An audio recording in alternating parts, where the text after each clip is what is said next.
Hello guys, welcome back to another movie review. Roll the intro.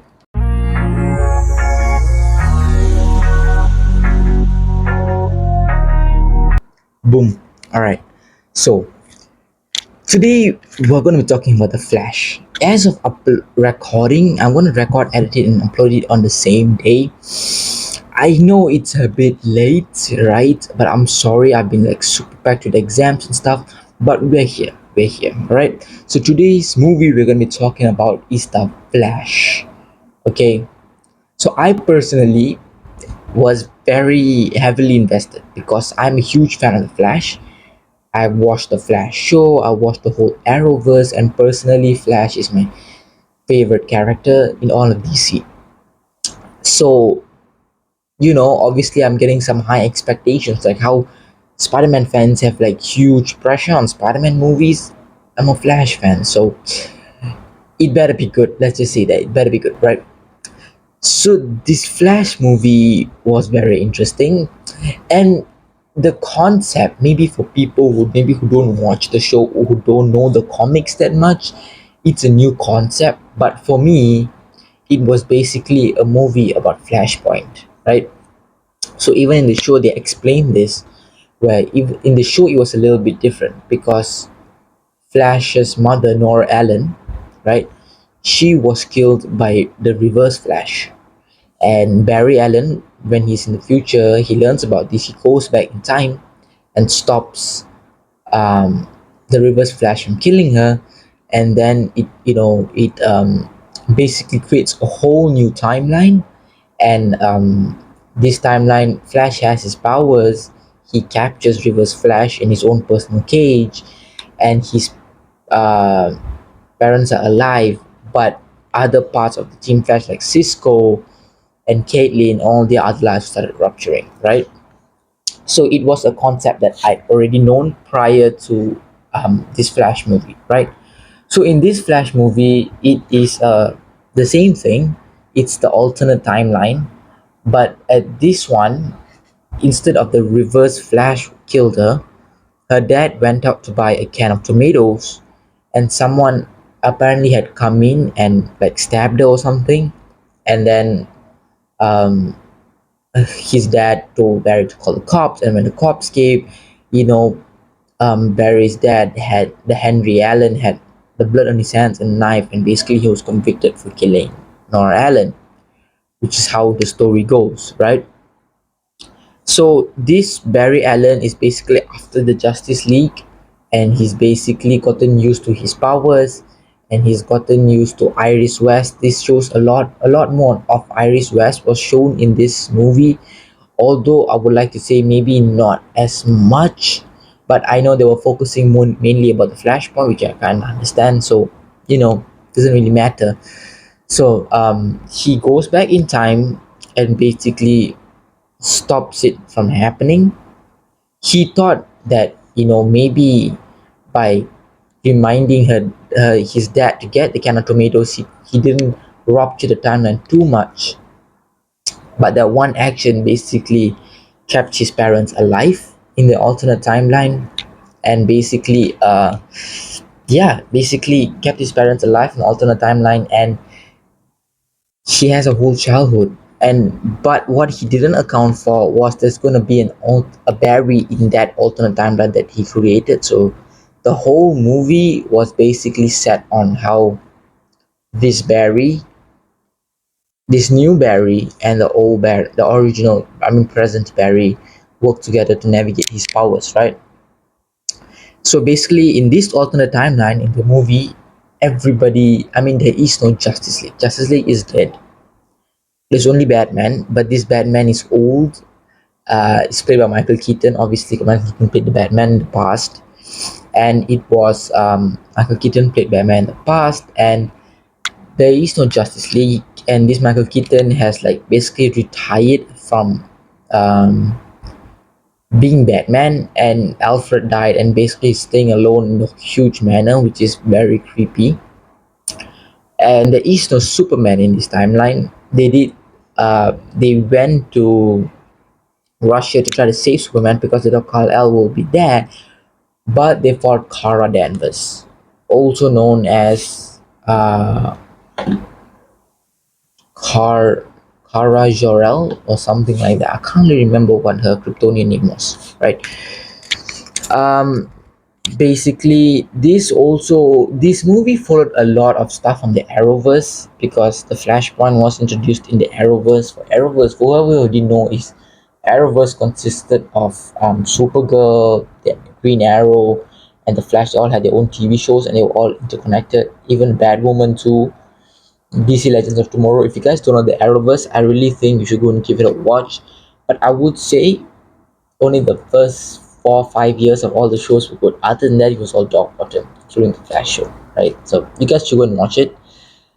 So in the same as the Arrowverse, Kara was basically a cousin to Kal-El, right? And she basically was sent to protect him, right?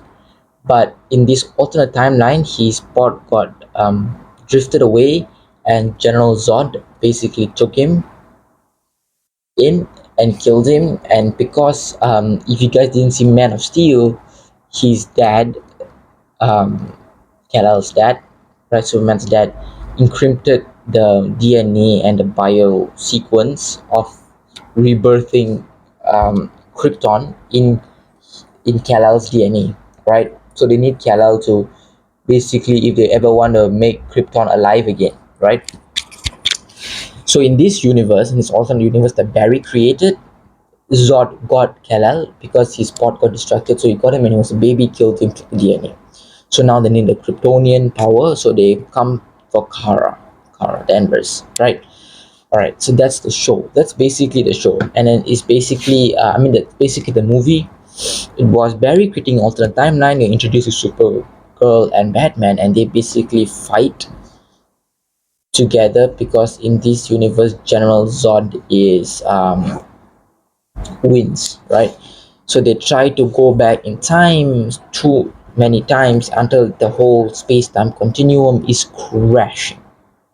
And we see that actually there is a Barry from the future who kept on moving and going past in time in order to save his mother, and he became this dark, gritty Flash that just lives in the Speed Force, which was really cool to see, by the way.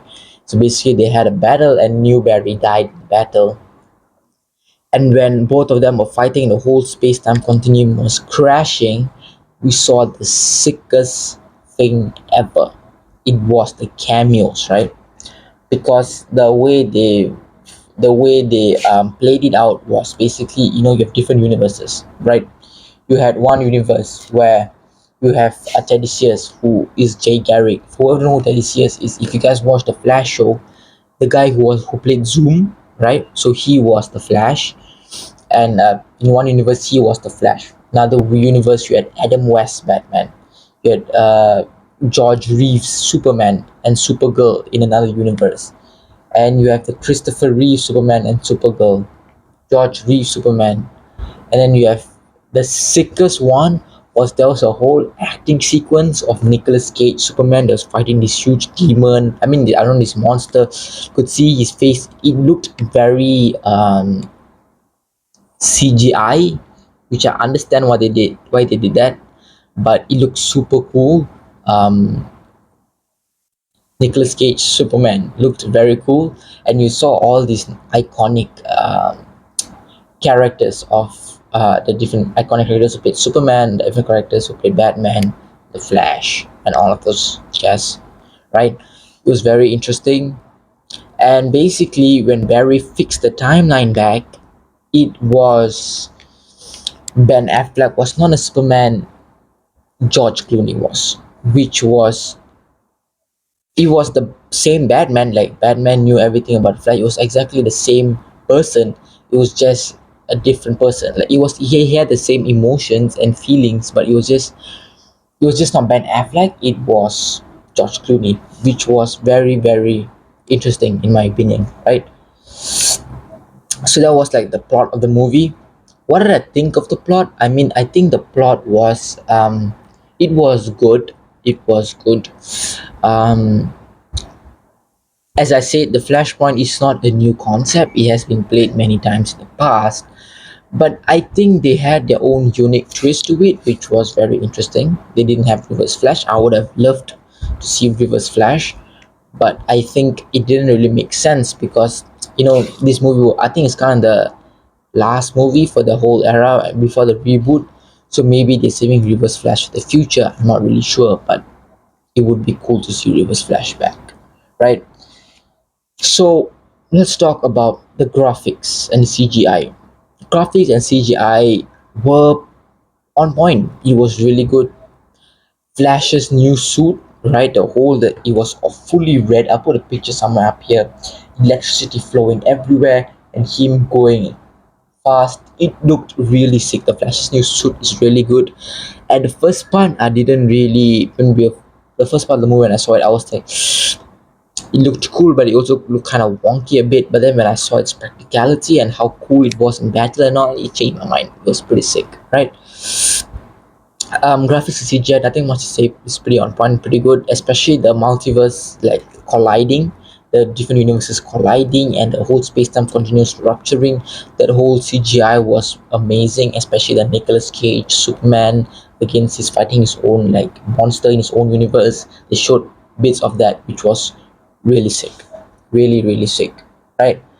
Um, I would like my final thoughts on the movie. It was a good movie, a solid tested storyline. I guess they wanted to end it off with a decent movie, and they did.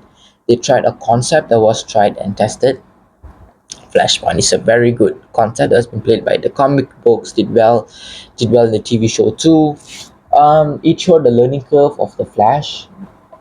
Interesting, and it changed my mind about Ezra Miller being Flash.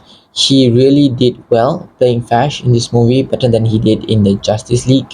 When I saw in Justice League, I was just super pissed because when you have like amazing character like Grant Gustin who's playing amazing actor like Grant Gustin playing Flash, and then you see this Ezra Miller guy, and the controversy he's had and all, because Grant Gustin was just so iconic in the Flash, right?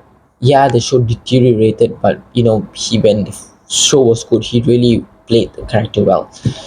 And I had a closed mind about Ezra Miller for a long time, but I think I'm opening up now. He's a pretty good actor. Um, yeah. So yeah, I mean it's pretty good, pretty good, and basically it's a solid movie. I would give it an 8 out of 10. It's a pretty good movie. The CGI was good, the plot was good, the storyline was good, the cameos were very good. So yeah, I would recommend you guys to go and watch if you want to watch, right? And coming up in the next future, as of recording, which is the 24th of June 2023, on Wednesday, let me check what's the date on Wednesday. On Wednesday, it was the 21st of June or 22nd of June. 22nd June was Thursday. I watched on the 2nd of June. Secret Invasion is out. I think it's only going to be like a 3 episodes mini series, right?